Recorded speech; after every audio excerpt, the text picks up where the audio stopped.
in this video we would be talking about Fibonacci sequence or Fibonacci sequence. So yeah, first of all we need to understand what Fibonacci sequence is. So it begins like this. The first term of the Fibonacci sequence is 0, then you have 1, and then after that we just keep adding the last two elements and get the third element. So it goes like this: we add 0 plus 1 and we get 1, and the next term is 1 plus 1 and we get 2, and the next term will be 2 plus 1, it's 3, and then 3 plus 2 5, and 5 plus 3 8, then 13, then 21, and so on. So this is how it goes.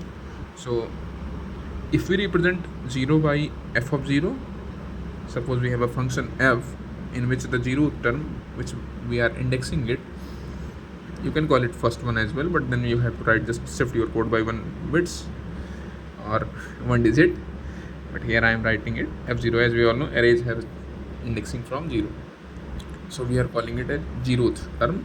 So 0th term is 0, and then you have your first term f of 1, which is 1. So these are the prerequisites that you need to know for finding the Fibonacci sequence.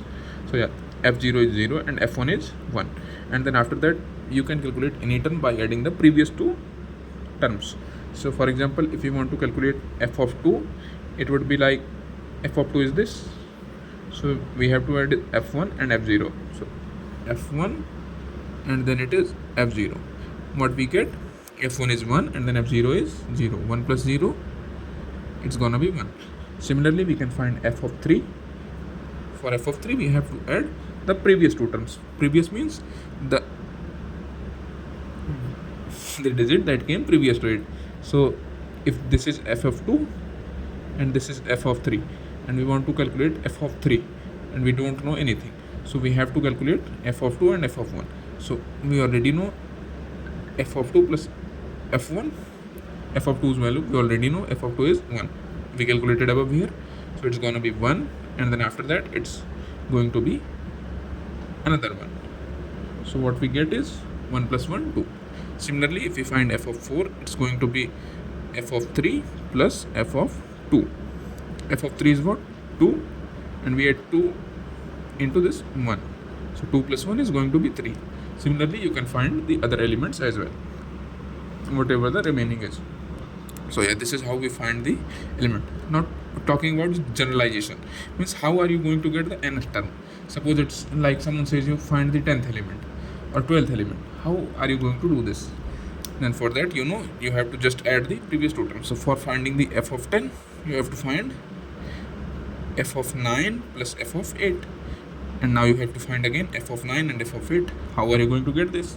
For f of 9 you are going to get f of 8 and then f of 7. You need these two, and for again f of 8 you need to know f of 7 and f of 6, and then for that f of 7 you need to know f of 6 and f of 5. So this is this structure is going to be like recursive tree, which we'll learn later sections of video, but this is how we calculate the things. So what we can learn till here is, what we understood is that for getting the 10th element we need to know f9 and f8. So we can generalize it by using this formula, that f of n is equals to f of n minus 1 plus f of n minus 2. So for nth element we need to know fn minus 1 and fn minus 2, and if we know these two terms we are going to just return the answer. So yeah, this is how it works. So now coming about the writing the function, recursive function we are going to write in this code. So for that, first of all we need to define the return type of our function. Functions have many type of return types, like void function, void return type, int return type, float return type, whatever you want to return, boolean or whatever it is. So here we will be returning int, because we know all these terms are integers, so we would be returning the integer values.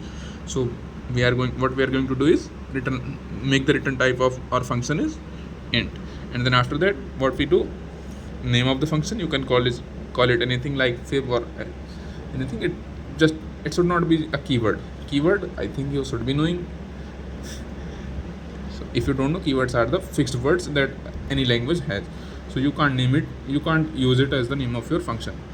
So we are going to use the name of function fib, and we would be taking input int n. So this 10 is an integer, so that's why we are writing it input type of the function as int, and n is the name of the variable. So yeah, this is how it is. So for calculating the nth one, what we need to do is, first of all, for finding the any term of the Fibonacci sequence, we need to know the basic terms, that is this f0 and f1. This is the prerequisite of the Fibonacci sequence. So we need to know what the 0th and first term is. So what we do is write the base case. Base case is if n is equals to 0 or n is equals to 1. What are we going to do? If it is 0, then 0th term, what it is? For 0 it's 0, and for 1 it's 1. So what we do, we can write return n. Okay, so this is our base case. This part is our base case, and then comes our function. What are we going to do if our n is greater than that? So for that, we are going to calculate fn minus 1 and fn minus 2. So what we do is, we just return f of n minus 1 plus f of n minus 2. So, and then close the function. So what this function does is, it takes a input value n in the function which is named as fib, and sorry, I have to write here fib as well.